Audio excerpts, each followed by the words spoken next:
Mm-hmm.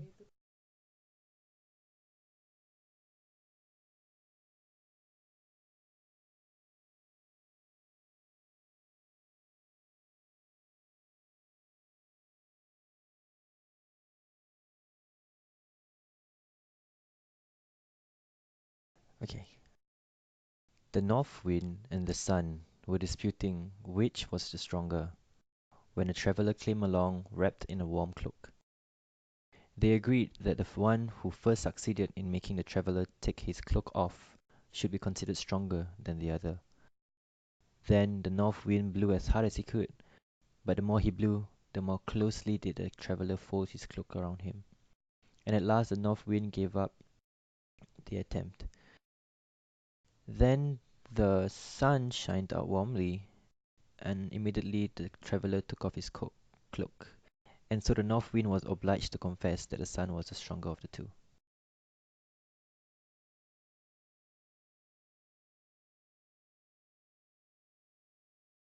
Um, if it's hot, take out your cloak. Huh? I mean, if you're wearing something hot, you're gonna sweat. So he took it out. But the proper moral of the story, oh god. Um, don't argue with someone who is bigger than you. Oh, okay, that doesn't make sense actually, because I do that often. God. Um, I don't know.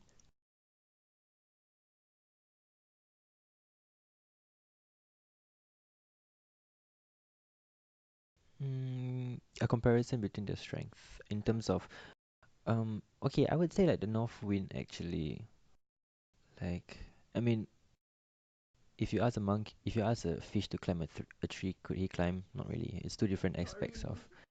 I mean, honestly, no. But it's two different aspects of strength itself. Like one person might be good at something else, and the other person might be like really good at the other thing that one person cannot do. So in general, like, it's not a fair comparison. I mean, like, of course, if it's cold, he will put on his cloak. Like, how can you blow it out? Yeah, because he's wearing it, obviously. Unless he's like just dripping on himself, then it's a different thing. But yeah,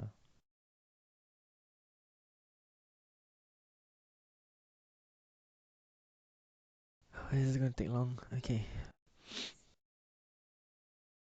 Researchers have called for regular and compulsory education on mental health for youths in the wake of a study that found a large proportion of this group having misconceptions of mental illness.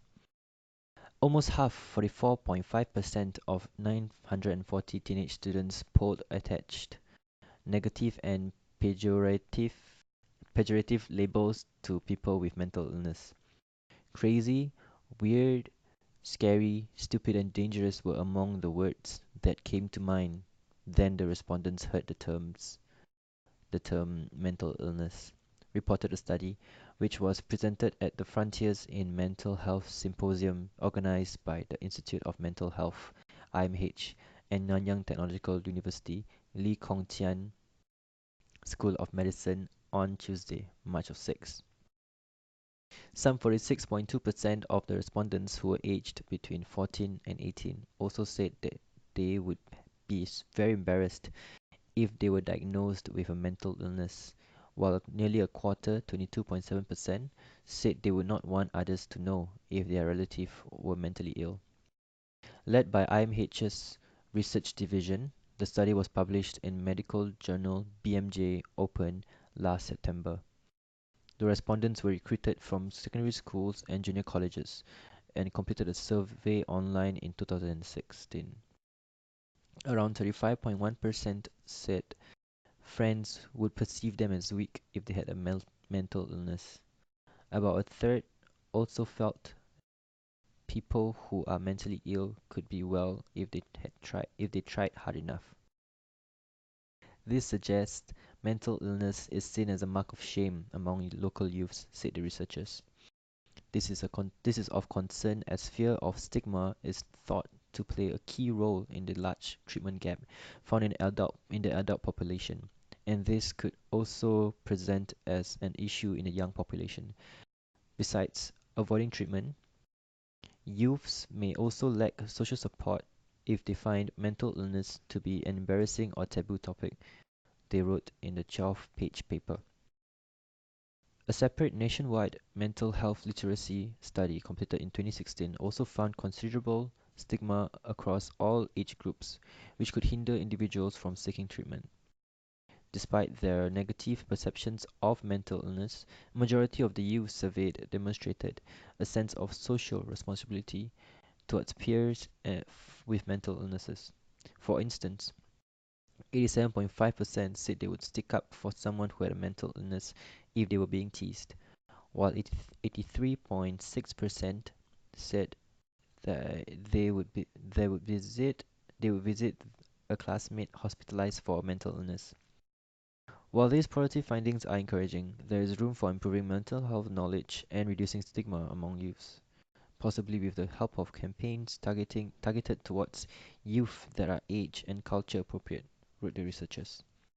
Among other things, the study also found that Chinese respondents tended to feel more threatened by mental illness as a mark of shame, but have a lower sense of responsibility towards the mentally ill than respondents from other ethnic groups. This could be due to this could be due to the Chinese concept of face, which describes one's moral standing in society. Having a mental illness may be a mark of losing face, which can greatly affect one's access to social capital and bring shame to oneself and one's family. Some researchers argue that Chinese Singaporeans place more emphasis on saving face than the other ethnic groups, despite all participants residing in the same country, said the researchers. Educational programs could be in the form of talks by someone who has a mental condition, such as individuals who are part of the Peer Support Specialist program, organized by IMH and other partners, and should be run regularly or as part of the school curriculum rather than ad hoc events to ensure sustainable impact, they said. There should also be greater emphasis on developing the education aspects of awareness campaigns, the researchers suggested, and their long-term outcomes must be measured and reviewed.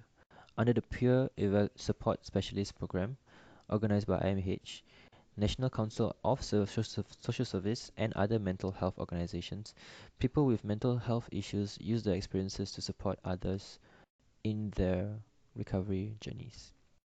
Speaking to Today, one of the researchers, Associate Professor Mithili Subramaniam, cited the Time to Change movement in England and Australia's Beyond Blue initiative as campaigns that the Republic can take a leaf from.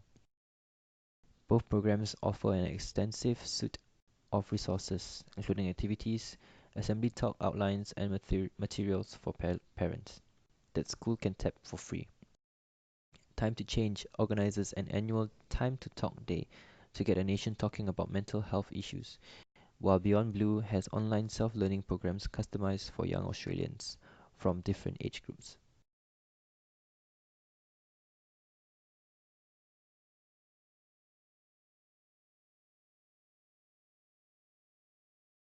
Yes, yeah. I mean, it's quite commonplace in the modern day context is that no one really talks about it. Oh, a lot.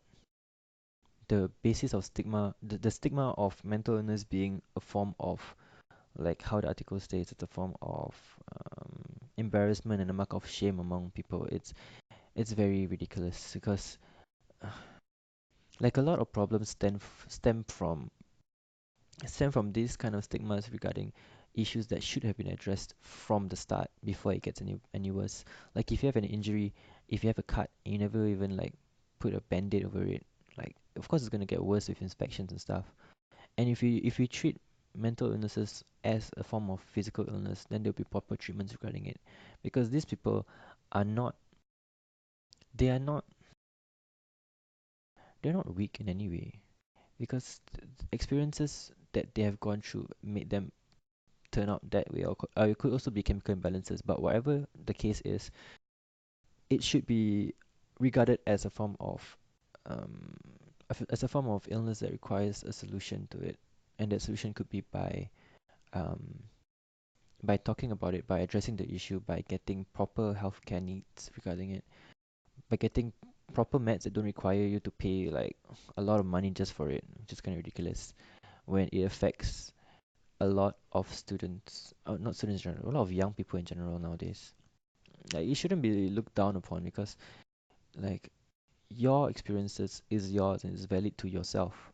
You don't need someone else's approval to say to demean your emotions or to say that your emotions not valid because it's how you feel. And whatever happens, even if they demean your emotions, you feel that way and that is why you act the way you do. Like although people might say like, oh, you can change it by yourself. I think it's possible in some way, but there has to be some form of help. Like you cannot expect someone to just break a leg and then just recover from it. He probably can recover if he did it by himself, but with help, it's much easier for him to actually get through it.